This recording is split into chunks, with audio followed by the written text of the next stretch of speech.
Hello, this is RV Vagabond Jerry, and today I am driving the River Road in Big Bend National Park. And not many people drive this road because it's a really long road and it's all gravel and dirt. And the park recommends that you only come down this road with a four-wheel drive vehicle. I'm driving it in my motor scooter, and I've already driven some gravel roads in Big Bend National Park, and I have to drive only about 20 to 30 miles per hour in order to reasonably safely drive my motor scooter. Some places on the road can look very hard and a good surface, and then all of a sudden you hit a big chuck hole or a water trough that goes across the road. So if you go too fast, you can be really surprised, and I don't want to take much of a chance of falling off that motor scooter, because if that were to happen, then it could be a very serious problem for me. Might wind up in the hospital, assuming that someone actually finds my body in time. So if I had much more sense, I wouldn't even be here. At the end of this video, I will tell you how long the road is and how much time it took me to get from one end to the other. Right now, I'm at my first stop, which is a camping area called the Gravel Pit, which is right at the banks of the Rio Grande. So I'm going to go in and show you what that looks like, and then I'm going to continue down the road. This is an area called the Gravel Pit, and you have to drive down a rough gravel road to get here. And there are a lot of pits, so I guess that's why they call it the Gravel Pit. And this is the river scenes at the Gravel Pit area.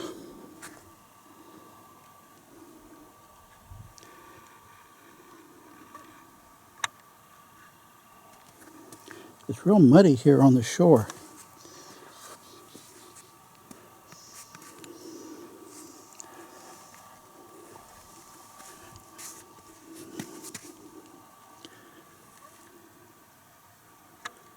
There are a few campsites here at the Gravel Pit, and there's nobody around, but they still want you to register any backcountry camping that you do. I think that's so they can know who you are in case your body has been found. Those trucks, I think it's probably maintenance crew. I don't know. Maybe it is someone here camping.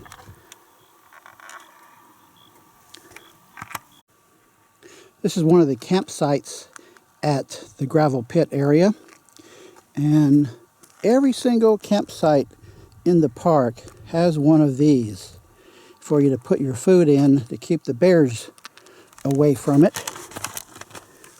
You just grab this and it opens up, and you put anything in there you want to keep away from the bears so they don't go clawing in your tent when they smell food in there. I just stopped for a minute at this point that has a nice view and shows the road going over there. The Rio Grande is way over there alongside that canyon side there. This is a camping area called Solis, which is right near the river here. Nice view of the river. It is really calm, although it is flowing at a fairly good rate. I don't know if you can tell or not, but it is.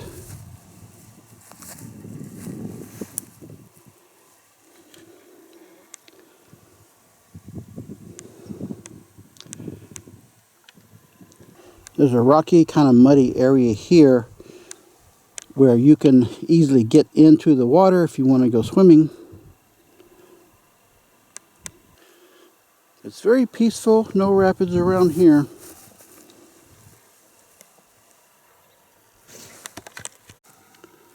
This is the road to Fresno. You California people might find that funny. And just to the left down here is the Morisco Mine. And there are some buildings here. Further over, there are some vehicles. So I'm headed in the right direction to see what's going on over there. Here's a sign telling about the mine. Close to these buildings over here. Some concrete structure.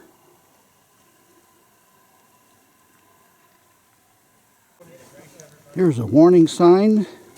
And there are people hiking up to the mine. You see those buildings over there?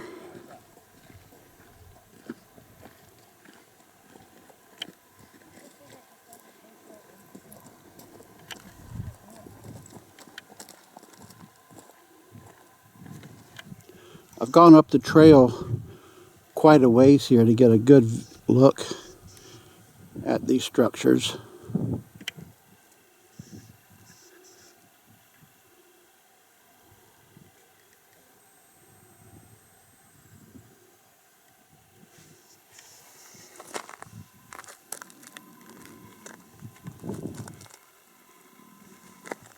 You can see the cars over there where I was.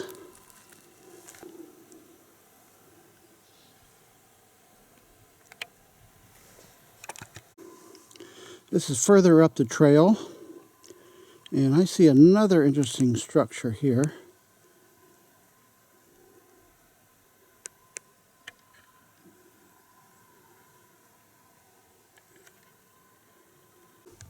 There are quite a few buildings involved in this quicksilver mine.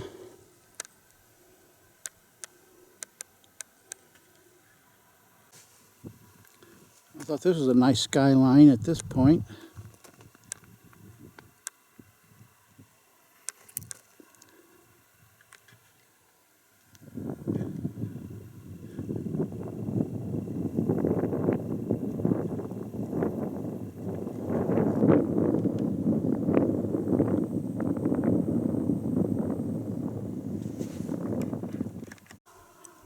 This is the Black Dyke Campground, which according to the map is supposed to be right on the river. And the last 3 campground stops I made were also supposed to be right next to the river.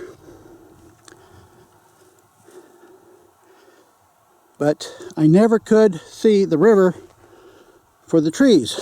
I don't know where the river was. And the river might be right on the other side of these bushes. Or it might be up against those mountains there.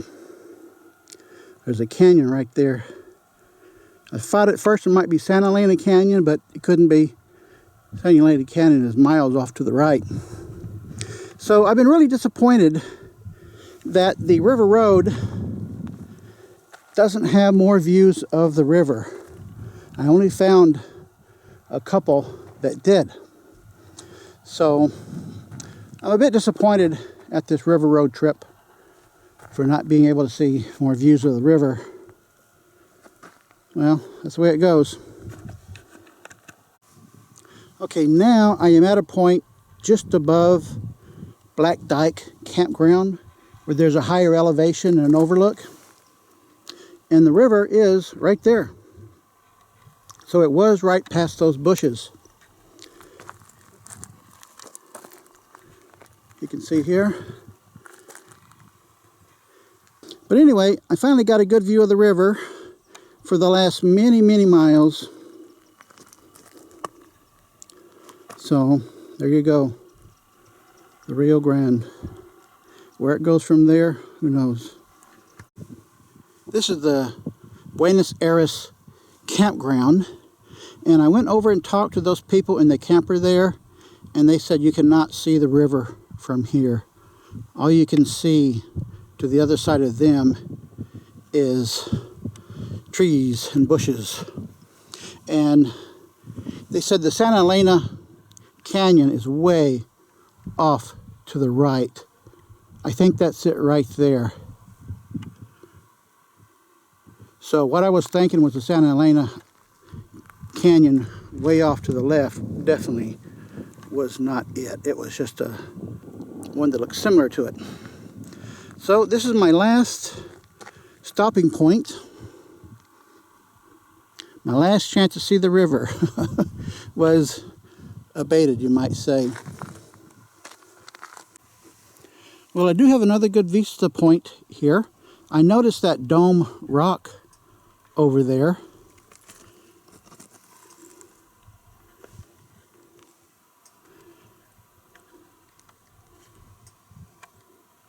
And I'm going to pan around the skyline here.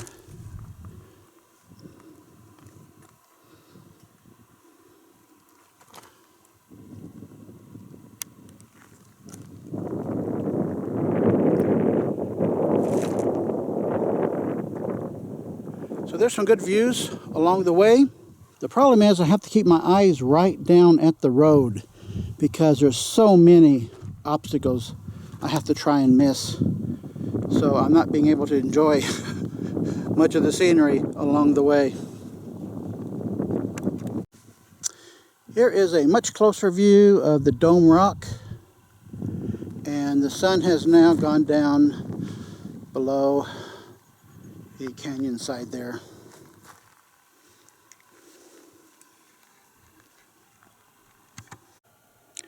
Well, folks, I finally finished the river road.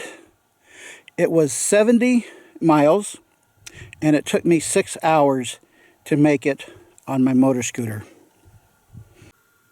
And like I said, I was having to watch the road that is like 10 feet in front of me to avoid various obstacles. And for most of the way, I was only able to drive about 10-15 miles per hour. The road was much worse than I expected. Some places were very sandy and some places were very rocky. You definitely need a four-wheel drive to get through it if you don't have a one-wheel drive like I do. And also a high ground clearance. There was 2 or 3 places where I was thinking even a four-wheel drive is going to bottom out here. Most of the road would be passable in most vehicles, but there are certain places where it just isn't for various reasons. The road was really in a bad condition. And overall, I would not recommend doing the river road trip. Now, there are some companies, 1 or 2, that do the river road trip in four-wheel drive vehicles for, I don't know what fee it is. So unless you have a really good vehicle, that's what you should do if you're determined to do this trip. But really, the bottom line is, I would not recommend doing the river road trip. There just isn't that much to see for what it takes to make the trip. So folks, I might say that I did it so you don't have to do it. Good day, folks.